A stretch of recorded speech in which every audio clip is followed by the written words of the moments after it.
하나님의 말씀 보겠습니다. 누가복음 2장 15절부터 24절까지 말씀입니다. 하나님의 말씀 누가복음 2장 15절에서 24절까지 말씀 우리 한 절씩 교독하겠습니다.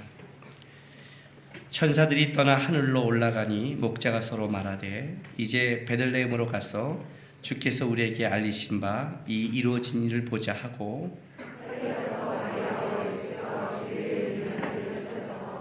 보고 천사가 자기들에게 이 아기에 대하여 말하는 것을 전하니 마리아는 이 모든 말을 마음에 새기어 생각하니라.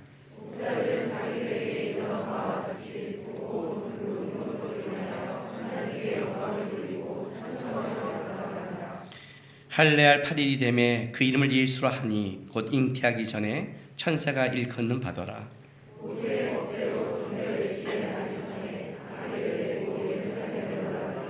이는 주의 율법에 쓴 바 첫 해에 처음 난 남자마다 주의 거룩한 자라 하리라 한 대로 아기를 주께 드리고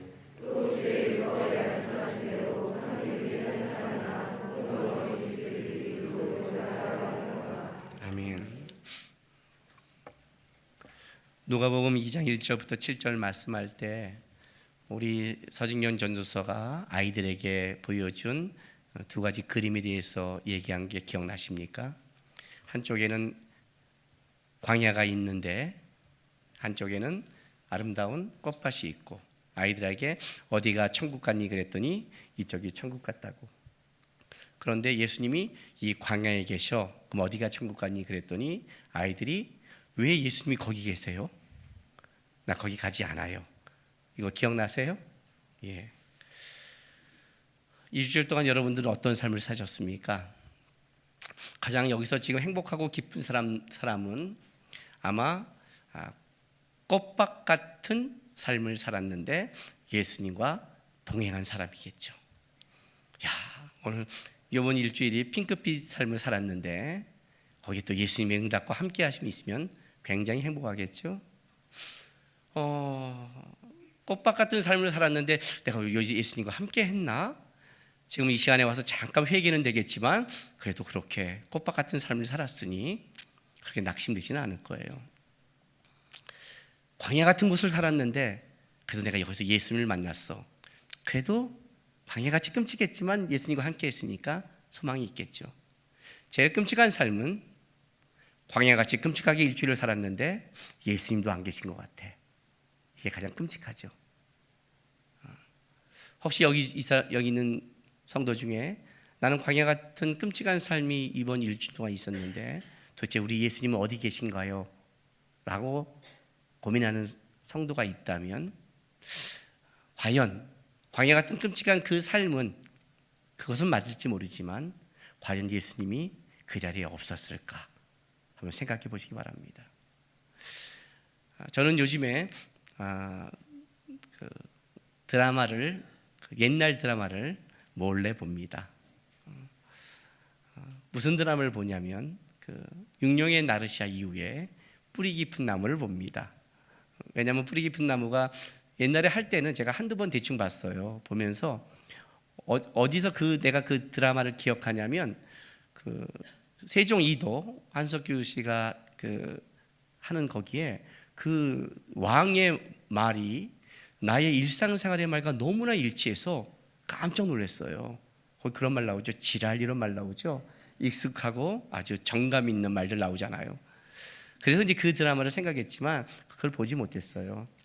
그러다가 이제 육룡의 나르샤 이후에 궁금해서 저는 태양의 후예는 안 봅니다.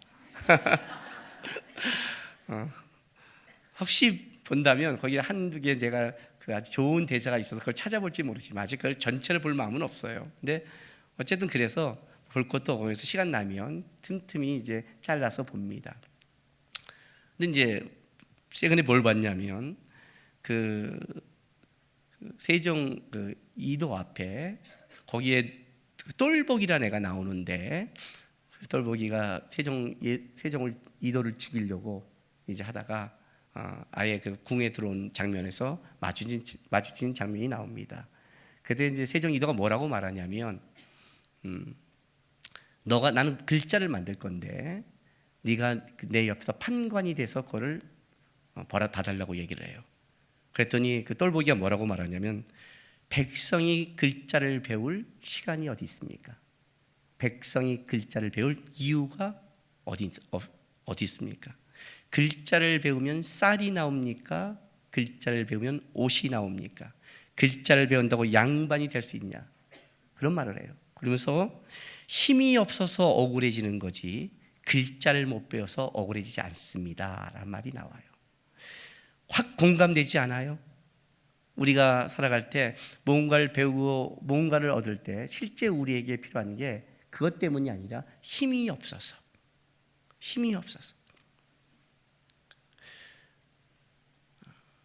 모든 이방 종교가 갖고 있는 특징이 하나 있습니다. 그 이방 종교의 모든 특징은 내 정성과 열심을 다해 어떤 신이라도 좋으니 그 신을 붙잡고 당신의 힘을 빌려달라는 겁니다. 내가 이 땅에서 해결할 수 못하는 것, 난 능력이 없지만 당신이, 대상은 관계없습니다. 천지신명이면 됩니다. 어떤 신도 좋습니다. 이 내 문제만 해결해 줄 수 있다면, 당신의 힘을 줄 수만 있다면 내가 정성껏 섬기겠습니다 라는 것이 모든 이방 종교가 갖고 있는 특징입니다. 여러분은 예수를 어떻게 보십니까? 예수 그리스도를 믿는 자는 도대체 뭐가 힘입니까?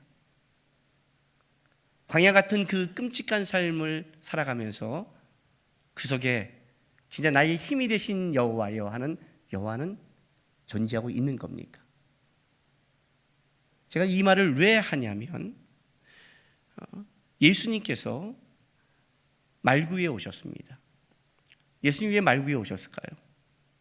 쇼를 하려고요? 아니면 내가 이만큼 낮은 데에 왔다, 너희는 저도 집에 태어났지, 너희는 저도 집에서 살았지, 나는 말구에 태어났어. 성지순례 가서 뭘 봤냐면 나사렛에서 예수님이 살던 집을 봤습니다. 아마 추측하는 건데 그것이 놀랍게도 이 바위가 있는 동굴 밑에 지하 같은 집이었습니다. 저는 깜짝 놀랐습니다. 당시에 그렇게 지하 같은 데 살아가는 걸 봤습니다. 가난한 거죠. 오늘 이 본문에 봐도 여러분 누가복음 2장 24절에 보면, 또 주의 율법의 말씀대로 정결 예식을 치르기 위해서 산비둘기 한 쌍이나 혹은 어린 집비둘기 둘로 제사를 함이더라 해서 산비둘기나 집비둘기로 제 정결 의식을 제물로 드렸습니다. 그런데 레위기 12장 8절에 보면, 레위기 12장 6절부터 8절까지 보겠습니다. 구약성경 162쪽입니다. 162쪽 12장 6절부터 8절에 이 아이를 낳은 여인에 대한 규례가 나오는데, 정결 예식을 치를 때 드리는 제물에 대해서 얘기가 나옵니다. 아들이나 딸이나 정결하게 되는 기간이 차면 그 여인은 번제를 위하여 1년 된 어린 양을 가져가고 속죄제를 위하여 집비둘기 새끼나 산비둘기를 회막문 제사장으로 가져갈 것이요, 제사장은 그것을 여호와 앞에 드려서 그 여인을 위하여 속죄할지니 그리하면 산열이 깨끗하리라. 이는 아들이나 딸을 생산한 여인에게 대한 규례니라. 그 여인이 어린 양을 바치기에 힘이 미치지 못하면 산비둘기 2마리나 집비둘기 새끼 2마리를 가져다가 하나는 번제물로 하나는 속죄제물로 삼을 것이요, 제사장은 그를 위하여 속죄할지니 그가 정결하리라. 8절에 그 여인이 어린 양을 바치기에 힘이 미치지 못하면 이라고 말합니다.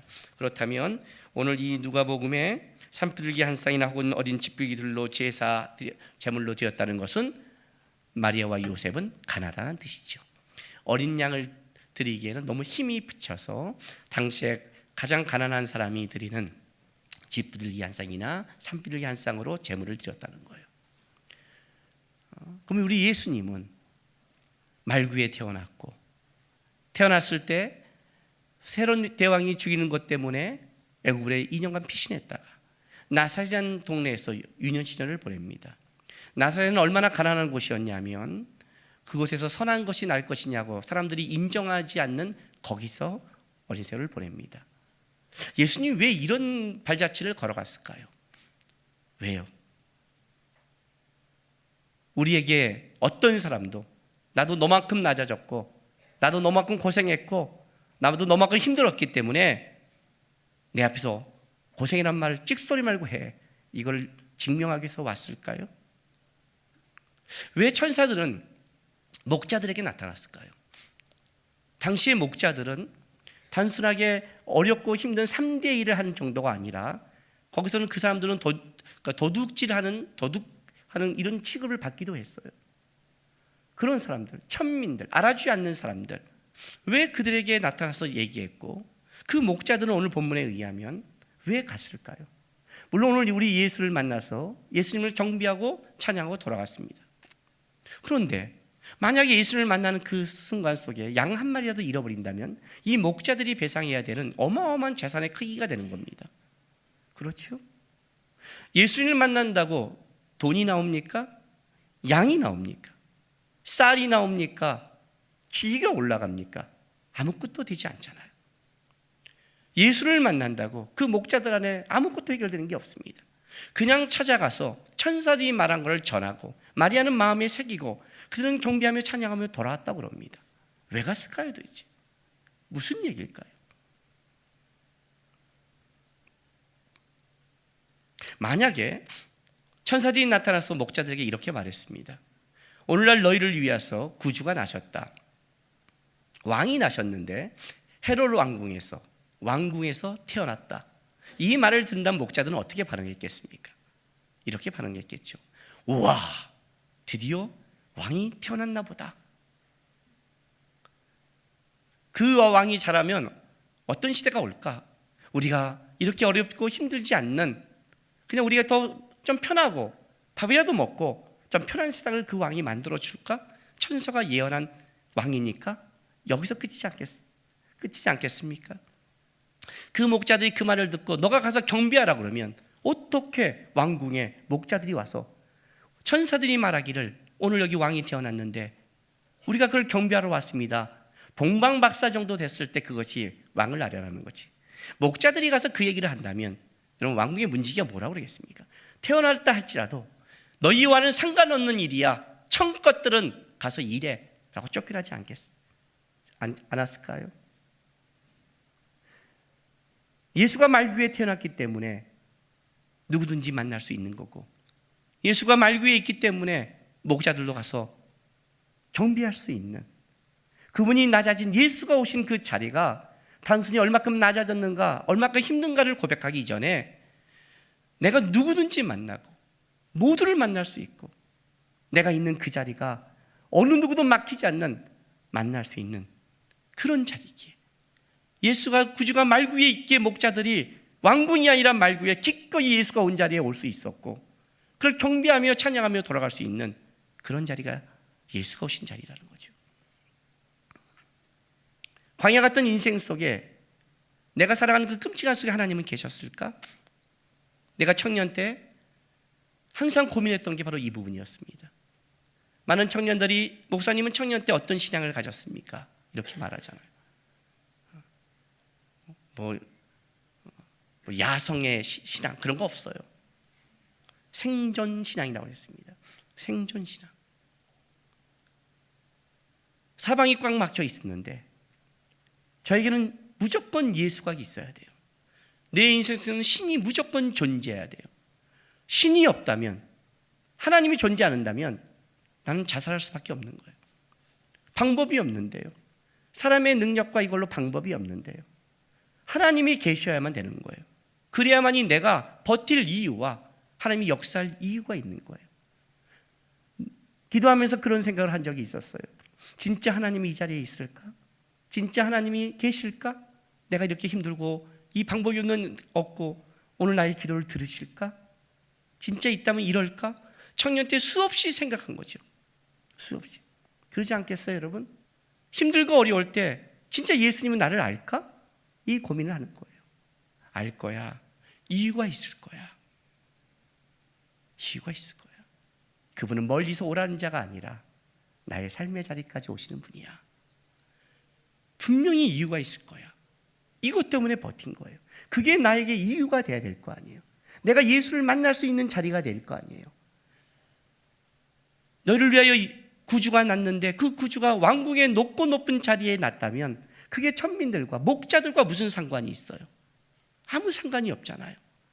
말 위에 계시기 때문에 찾아갈 수 있는 거고, 찾아가서 만날 수 있는 곳이니까 목자들도 가면 만날 수 있겠구나, 구주되는데 그분이 왜 거기서 난지는 모르겠지만 천사가 얘기하기에 기꺼이 가서 우리가 구주를 보다니, 우리가 구주를 만날 수 있다니, 왕궁에 있는 자가 아니라 천민이 만날 수 있다니, 예수가 오신 자리가 바로 모든 자가 만날 수 있는 그 자리라니 하니까 그들이 가서 경배하며 찬양할 수 있는 거 아닙니까? 우리의 삶의 자리에 예수가 없는 게 아니라 우리가 예수를 놓치고 있는 거죠. 광야 같은 그곳에 하나님이 없는 게 아니라 우리가 하나님을 잃고 있는 거죠. 실제는요. 오늘 본문이 그 얘기를 계속 얘기하고 있는 거예요. 오늘 누가복음 2장 20절에 목자들은 자기들에게 이르던 바와 같이 듣고 본 그 모든 것을 인하여 하나님께 영광 돌리고 찬송하며 돌아가요. 왜 영광 돌리며 찬송하며 돌아갈까요? 이들에게는 예수를 만난 게 쌀과 옷과 이런 거는 양은 되지 않을지 모르지만 적어도 그들이 구세주를 만날 수 있는 특권과 우리가 만날 수 있는 자리에 오셨다는 것에 대해 감격과 감사가 있는 거죠. 그게 지난 다음에 21절 봤더니 할례할 8일이 되매 그 이름을 예수로 하니 곧 잉태하기 전에 천사가 일컫는 바더라 하고 할례를 8일 지쳐서 할례를 행하는 거예요. 이 할례는 굉장히 중요한 이스라엘의 언약의 표징입니다. 자, 창세기 12장 7절로 한번 갈게요.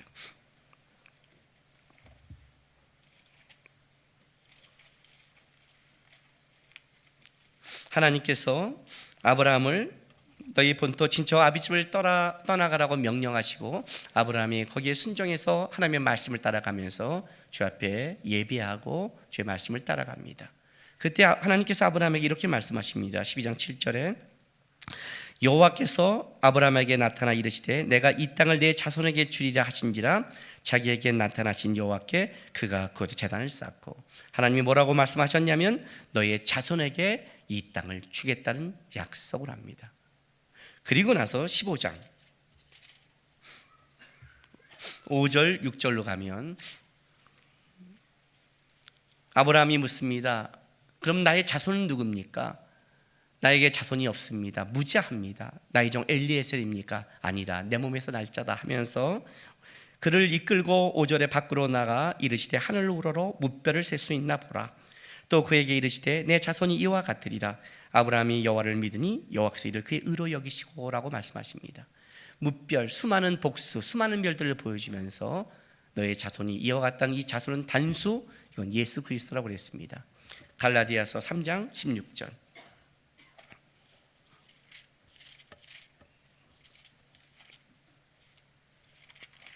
갈라디아서 3장 16절 신약성경 305쪽에 보면 사도 바울은 이 사건을 이렇게 말씀했습니다. 이 약속들은 아브라함과 그 자손에게 말씀하신 것인데 여럿을 가리켜 그 자손들이라 하지 아니하시고 오직 한 사람을 가리켜 내 자손이라 하셨으니 곧 그리스도라 라고 말씀하셨습니다. 예수 그리스도로 말미암아 그 자손이 이어가는 겁니다. 그리고 이제 창세기 16장에 아브라함이 하가를 통해 육체의 이스마엘을 낳은 이후에 17장에 이 할례 언약을 행하는데 창세기 17장 9절로 가겠습니다.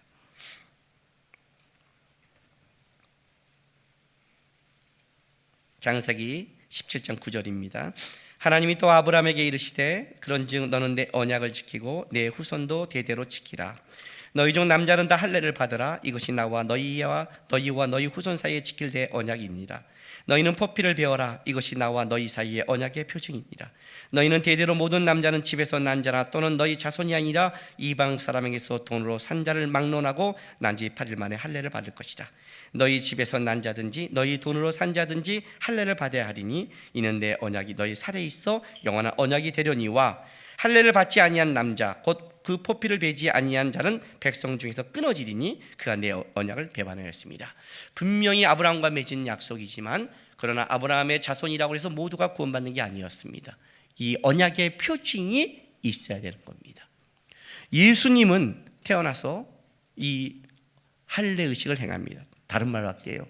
예수 그리스도는 이스라엘에 속한 자, 하나님이 하나님의 백성으로 만든 자 속에 출생해서 동시에 그 이스라엘을 구원할 분으로 오신 겁니다. 이게 무슨 말이냐면 이런 겁니다. 마태복음 1장 20절에 예수라 했는데 그 예수는 자기 백성을 죄에서 구원할 자입니다. 자기 백성, 하나님이 자녀 삼으신 그 백성을 구원할 자가 예수입니다. 모든 자가 아니라 자기 백성입니다. 할례는 어떤 걸 갖고 있냐면 하나님이 자기 백성으로 삼으신 언약의 표징입니다. 예수님은 그걸 할 필요가 없었지만 바로 오셔서 어느 자리까지 오셨냐면 바로 이스라엘 백성들의 그 언약의 하나님의 백성의 자리로 같이 그 가운데로 들어가시는 그 자리까지 가셔서 그곳에서 그 백성을 구원한 구원자로 간 겁니다. 그래서 할례까지 행하는 겁니다. 이 할례는 좀 더 깊은 의식을 갖고 있습니다. 그래서 자 누가복음 그 다음으로 한번 읽어보세요. 22절 보세요. 모세의 법대로 정결 제식의 날이 참에 아기를 데리고 예루살렘에 올라가니 이는 주의 율법에 쓴 바 첫 해 처음 난 남자마다 주의 거룩한 자라 하리라 한 대로 아기를 죽게 드리고 또 주의 율법의 말씀대로 자 23절에 주의 율법에 쓴 바 24절에 또 주의 율법의 말씀대로 철저하게 하나님이 말씀한 대로 순종하면서 이루시는데 24절 산불르기 한 쌍이나 혹은 어린 쥐뿔리기 둘로 제사하려 함이라 해서 정결 예식을 치릅니다. 자, 이건 왜 이렇게 중요하냐면 레위기 12장 1절에서 5절로 가야겠습니다. 레위기 12장 1절에서 5절 아이를 낳은 자의 정결 규례입니다. 구약 성경 162쪽입니다. 여호와께서 모세에게 말씀에 이르시되 이스라엘 자손에게 말하여 이르라 여인이 임신하여 남자를 낳으면 그는 이래 동안 부정하리니 곧 월경할 때와 같이 부정할 것이며 여덟째 날에는 그의 아이의 포피를 벨 것이요 그 여인은 아직도 33일을 지내야 산열이 깨끗하리니 정결하게 되는 기간이 차기 전에 성물을 만지도 말고 성수에 들어가지도 말 것이며 여자를 낳으면 그는 2일 동안 부정하리니 월경할 때와 같을 것이며 산열이 깨끗하게 되면 66일을 지내야 하리라 라고 말합니다. 아이를 낳으면 7일 동안 남자아이를 낳으면 7일 동안 부정하다고 합니다. 거룩한 성소를 들어가고 거룩한 걸 만지면 안 됩니다. 부정하기 때문에 그가 만지는 모든 건 부정해집니다. 여자아이는 14일입니다. 여자는 배가 됩니다. 그리고 남자는 33일 동안 정결 기간을 가져야 되고 여인은 66일을 갖습니다. 아마 하와가 여인이 그걸 여자가 아담에게 먼저 줘서 죄를 시작했고 여자가 갖고 있는 벌이 뭐냐면 아이를 낳아 해산의 고통이기 때문에 여인 쪽이 더 생명을 갖는 여인 쪽이 더 정결 기간이 오래 걸립니다. 그런데 어쨌든 남자를 낳으면 7일 동안 부정하다고 그랬습니다. 그리고 8일째 할례를 행하는 겁니다. 여러분 한번 생각해 보십시오. 아까 우리 아기를 봤습니다. 이 아기를 보고 어떤 느낌을 받습니까? 부정해 이런 느낌을 받습니까? 아니잖아요. 어쩌면 우리가 본 우리 누구보다 순수해 보이잖아요. 순수란 표현은 좀 문제가 있죠. 아무것도 모르는 거니까. 어쨌든 깨끗해 보이고 착해 보이고.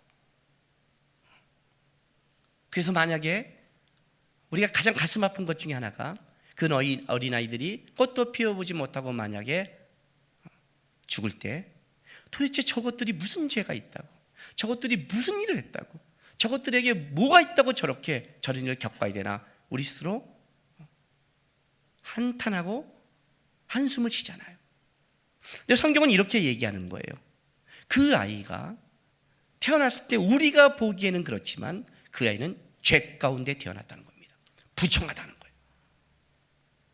시편 51편에 다윗이 한 시편의 고백입니다. 내가 죄 가운데서 태어났다고. 우리 부모가 죄 가운데 나를 잉태했다고 고백합니다. 우리가 보기에 윤리도덕적인 죄를 말하는 게 아니라 그의 탄생 자체가 죄 가운데 태어난 겁니다. 부정하다는 겁니다. 그래서 정결의식을 치르는 거예요. 아이가 태어날 때는 출혈이 시작됩니다. 하혈이 시작되죠. 피가 나오는 겁니다. 여러분, 아담과 하와가 범죄 이전에 아이를 낳았을 때 출혈이 있었을까요? 없었습니다. 피는 생명입니다. 출혈이 심해지면 죽습니다. 피는 부정한 겁니다. 생명을 상징하기 때문에 그 생명을 상징한 피가 땅에 흘러내리는 겁니다. 그래서 8일째 할례를 행할 때는 어떤 거냐면 이 부정한 자가 하나님의 언약으로 들어오면서 하나님의 관계 안에 근본적인 영적인 변화를 맞았다고 얘기하는 것이 할례라는 겁니다. 할례를 행함으로 이제는 얘는 부정해서 7일 동안 완전한 부정해서 거룩한 하나님의 백성으로 영적인 근본적인 변화가 일어났다는 것을, 하나님의 자녀가 됐다는 것을 상징하는 게 할례라는 겁니다. 우리가 세례 받을 때 어떤 말을 받습니까? 세례를 받을 때 이러죠. 이제 나는 예수 그리스도와 함께 죽었고 예수 그리스도와 함께 삽니다. 내 인생은 내게 아닙니다. 나는 본향을 바라봅니다. 나는 죄인입니다. 이게 세례잖아요. 근본적인 내 안에 이제는 변화가 일어났습니다. 나는 천국의 시민입니다. 그것처럼 할례라는 것은 그걸 상징하는 겁니다. 근본적인 변화입니다. 그럼 예수가 이게 필요할까요? 아니죠. 예수는 죄인의 걸로 태어난 게 아니라 동정녀 마리아에게 태어났잖아요. 그러나 그는 그의 언약된 백성, 근본적으로 영적으로 변화되고 하나님과 관계있는 백성을 구원하기 위해서 그도 똑같이 할례를 받음으로 우리 가운데 오시고 우리와 함께하는 자리, 그 할례의 자리에 정결의식을 치르는 겁니다. 그래서 정결의식을 치르는 거예요. 더 나아가서 자, 누가복음 다시 한번 볼게요. 23절에 보면 또 한 가지는 이는 주의 율법에 쓴 바 첫 해에 처음 난 남자마다 주의 거룩한 자라 하리라, 이렇게 말합니다. 첫 해에 처음 난 자마다 주의 거룩한 자라. 이 율법은 언제 시작됐냐면 출애굽기 때 시작됩니다. 자, 출애굽기 13장으로 가겠습니다.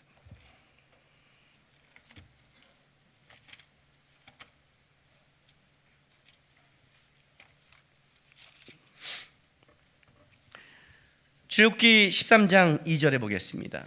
출애굽기 14장 이스라엘 백성들이 출애굽을 하기 바로 전에 바로 무교절과 초태생에 대해서 말씀하신 때 그때 이제 나오는 건데 보세요. 13장 2절에 이렇게 말씀하십니다.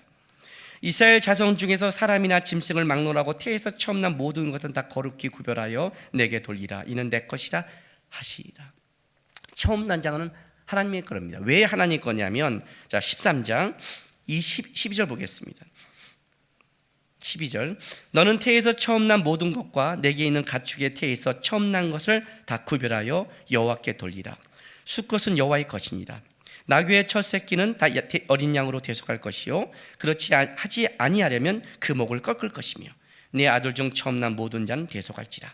후일에 내 아들이 내게 묻기를 이것이 어찌 됨이냐 하거든 너는 그에게 이르기를 여호와께서 그 손의 권능으로 우리를 애굽에서 곧 종이 되었던 집에서 인도하여 내실 때 그때 바로가 완악하여 우리를 보내지 아니하며 여호와께서 애굽 나라 가운데 처음 난 모든 것은 사람의 장자로부터 가축의 처음 난 것까지 다 죽이셨으므로 태에서 처음 난 모든 수컷들은 내가 여호와께 제사를 드리고 내 아들 중에 처음 난 자를 다 대속하리니 이것이 내 손의 기호와 내 미간의 표가 되리라 라고 말씀합니다.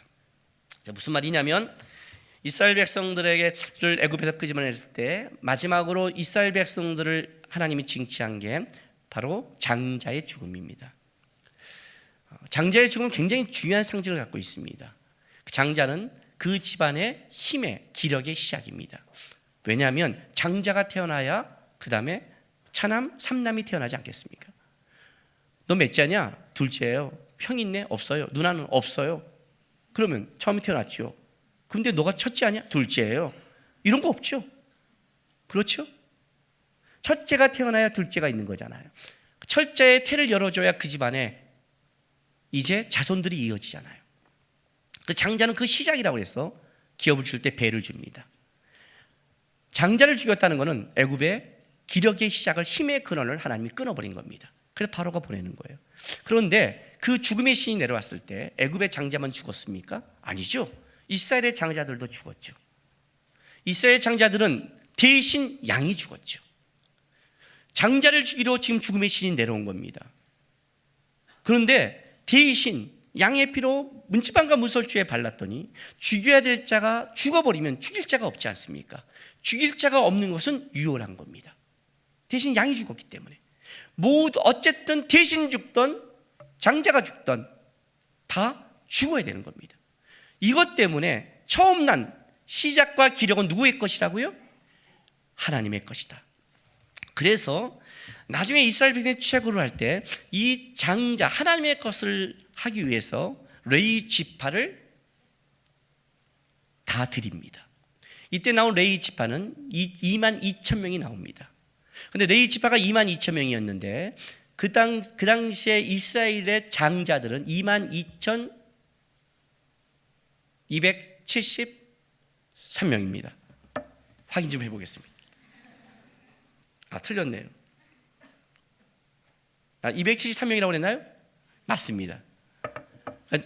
그래서 2만 2천에 대해서는 레위 지파가 하나님께 드려지고 273명에 대해서는 속전세 5세겔을 계산해서 돈으로 환산해서 드렸습니다. 이스라엘의 모든 앞으로 태어날 장자와 초태생은 하나님의 것이라는 것을 레위 지파로 드려서 레위 지파는 하나님의 일만 하게 만든 사건입니다. 오늘 여기에 초태생 기료가 일어납니다. 왜요? 도대체 이것이 왜 초태생 기료까지 해야 될까요? 고린도전서 15장으로 하겠습니다. 신약성경 282쪽입니다.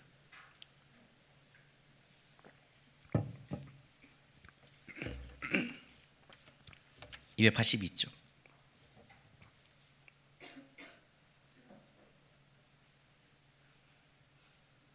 제가 12절부터 읽어드릴게요. 그리스도께서 죽은 자 가운데서 다시 살아나셨다 전파되었거늘 너희 중에 어떤 사람들은 어찌하여 죽은 자 가운데서 부활이 없다 하느냐. 만일 죽은 자의 부활이 없으면 그리스도도 다시 살아나지 못하셨느니라. 그리스도께서 만일 다시 살아나지 못하셨으면 우리가 전파한 것도 헛것이요 또 너희의 믿음도 헛것이며 또 우리가 하나님의 거짓 증인으로 발견되리니 우리가 하나님이 그리스도를 다시 살리셨다고 증언하였습니다. 만일 죽은 자가 다시 살아나는 일이 없으면 하나님이 그리스도를 다시 살리지 아니하셨으리라. 만일 죽은 자가 다시 살아나는 일이 없으면 그리스도께서 다시 살아날 일이 없을 터이요 그리스도께서 다시 살아날 일이 없으면 너희의 믿음도 헛되고 너희가 여전히 죄 가운데 있을 것이요 또한 그리스도 안에서 잠자는 자도 망하였으리니 만일 그리스도 안에서 우리가 바라는 것이 다만 이 세상의 삶뿐이면 모든 사람 가운데 우리가 더 불쌍한 자이다 하면서 이렇게 말합니다. 그러나 이제 그리스도께서 죽은 자 가운데서 다시 살아나사 잠자는 자들의 첫 열매가 되셨도다. 사망이 한 사람으로 말미암았으니 죽은 자의 부활도 한 사람으로 말미암는도다. 아담 안에서 모든 사람이 죽은 것 같이 그리스도 안에서 모든 사람이 삶을 얻으리라. 그러나 각각 자기 차례가 되리니 먼저는 첫 열매인 그리스도요 다음에는 그가 강림하실 때 그리스도에게 속한 자요 그의 마지막이니 그가 모든 통치와 모든 권세와 능력을 말하시고 나를 아버지 하나님께 바칠 때라. 자, 바울이 뭐라고 말하면 이렇게 말합니다. 예수 그리스도 부활의 첫 열매가 됐답니다. 초태생이 된 겁니다. 예수가 부활의 초태생이 되는으로 말미암아 예수로 말미암아 이제 뭐가요? 그 다음 차남 삼남의 열매로 이어지면서 바로 그가 모든 자를 죽음에서 사망에서 부활로 만드는 첫 열매가 되었다고 말하는 겁니다. 그래서 예수가 오셔서 우리의 초태생 기회를 하는 겁니다. 장자를 바친 겁니다. 그리고 이 장자와 더불어서 이제 앞으로 예수가 묶여서 부활의 날에 생명을 얻을 그분이 우리를 차남, 삼남, 사남 계속해서 부활의 열매로 끌어가실 것이라고 한 겁니다. 이것 때문에 예수께서 우리의 삶의 자리로 오신 겁니다. 누구를 만나고 다 만날 수 있고 목자도 만날 수 있는 왕궁이 아니라 바로 우리의 자리로 예수가 오신 자리입니다. 이것 때문에 그분이 할례를 받은 겁니다. 할례를 받지 않아도 돼도 그의 백성을 구원하기 위해 그의 백성의 언약의 표식을 받았고, 우리의 죄 때문에 그분이 정결의식을 치르며 우리와 묻기 위해서 기꺼이 우리의 첫 열매가 되시고 이끌어가기 위해서 우리의 자리로 예수께서 오신 겁니다. 2000년 전에 성경이 말하는 자리가 아니라 지금 여러분의 삶의 자리에 오셨다고 얘기하는 겁니다.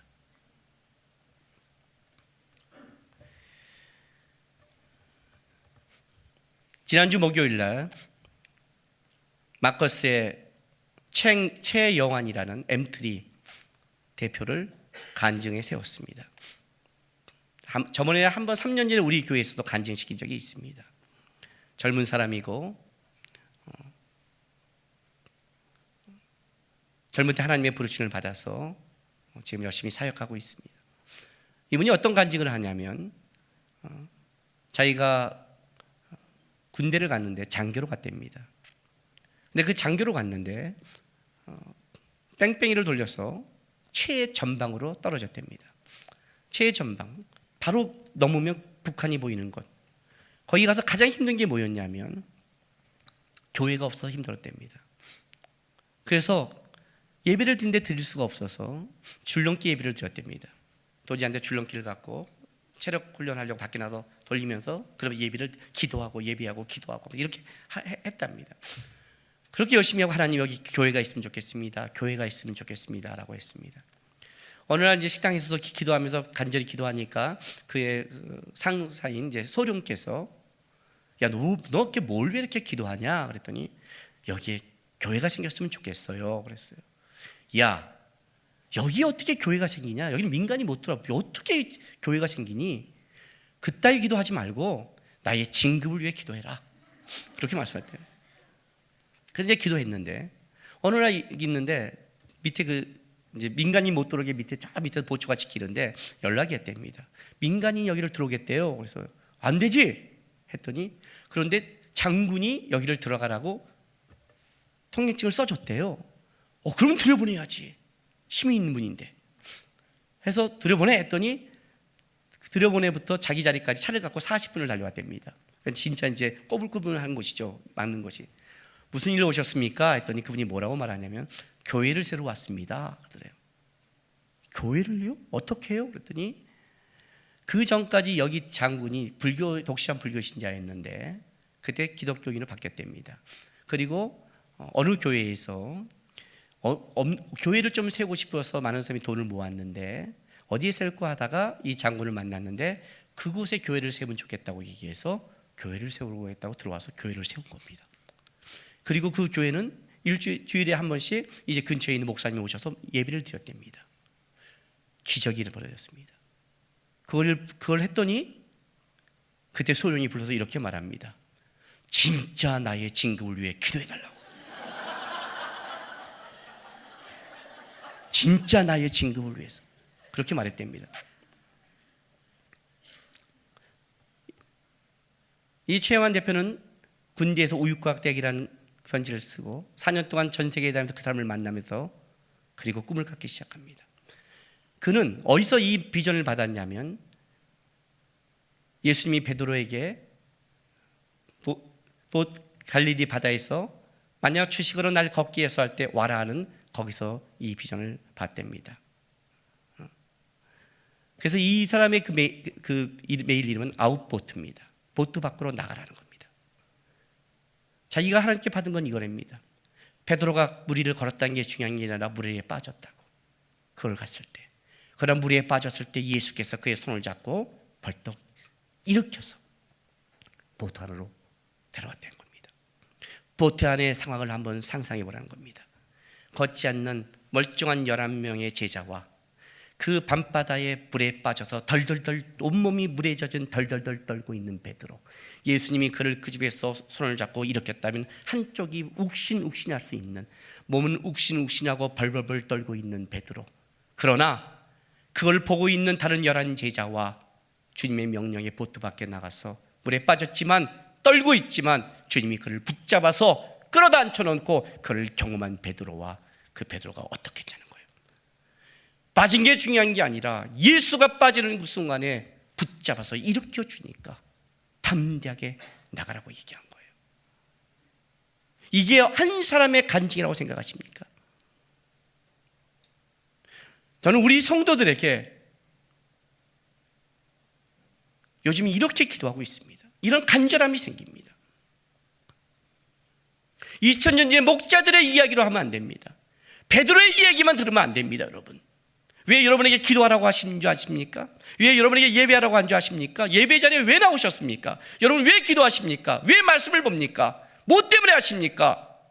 예수가 이 자리에 없다면 우리의 기도와 우리의 예배와 우리의 신앙은 아무것도 아닌 겁니다. 우리의 신앙이 열매를 맺으려면, 우리의 예배가 열매를 맺으려면 이 예배 안에 예수가 있어야 됩니다. 내 기도의 중심에 예수가 있어야 되는 겁니다. 내가 말씀을 볼 때도 예수가 있어야 되는 겁니다. 내 삶의 자리에 예수가 있어야만이 열매를 맺을 수 있는 겁니다.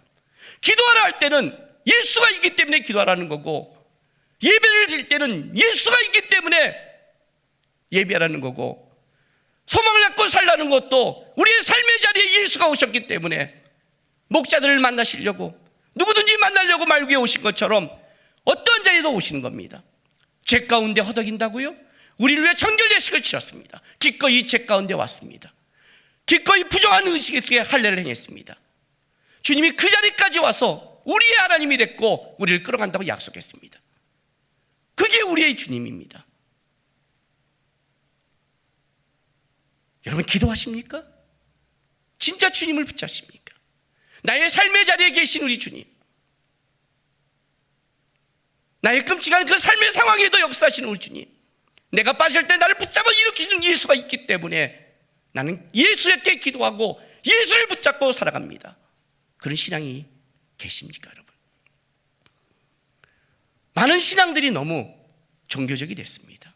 너무 똑똑해지셨습니다. 너무 착하고 멋있어졌습니다. 예수는 그렇게 믿는 게 아닙니다 여러분. 우리의 삶의 자리에 있는 겁니다. 멋진 게 아니라 우리의 삶의 끔찍한 현장 가운데도 주님을 와서 우리를 끌어가십니다. 우리는 그런 예수를 믿습니다. 빠질 수 있습니다. 그러나 우리를 잡아 일으킬 겁니다. 소망이 없을 수 있습니다. 목자들의 찬송이 되셨습니다. 부정합니다. 끊고 할례를 행함으로 우리에게 언약의 백성으로 끌어가게 하셨습니다. 우리의 부활의 첫 열매가 됐습니다. 그게 우리가 믿는 예수라는 겁니다. 우리의 자리까지 오신 예수입니다. 그래서 기도하는 겁니다. 주님이 아니면 안 됩니다. 주님이 역사하셔야 됩니다. 나의 삶의 자리에 주님의 이야기가 있어야 됩니다. 주님, 나는 빠졌습니다. 주님이 끄집어내 주셔야 됩니다.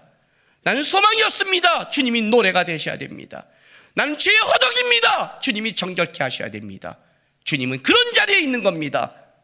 잠시 기도하면서 입술로 주여 주여가 아니라 주님만이 소망이요, 주님만이 힘이요, 주님만이 생명이기에 옷이 나고 떡이 나오는 게 아니라 주님이 모든 걸 끌어간 걸 알기에 나의 첫 열매이기에 나는 주님과 갑니다. 그게 여러분의 예배고 여러분의 노래며 여러분의 신앙인 겁니다. 남의 이야기를 듣고 살지 마십시오. 주님, 내 인생 속에 예수가 오셨다는 걸 믿습니다. 예수님이 없어서 내가 무너지는 게 아니라 내가 예수를 붙잡지 않아서 무너짐을 알았습니다.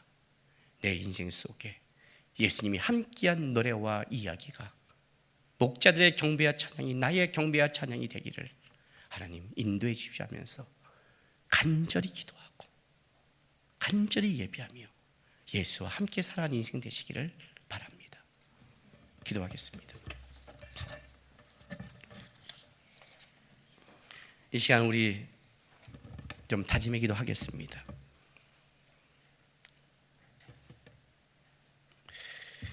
높은 산이 거친 들이 초막이나 궁궐이나, 세상 사람은 궁궐과 높은 산에서만 어쩌면 하늘나라일지 모르겠습니다. 우리가 거친 들과 초막이 하늘나라고 말할 수 있는 것은 거기에 내 주 예수를 모셨기 때문입니다.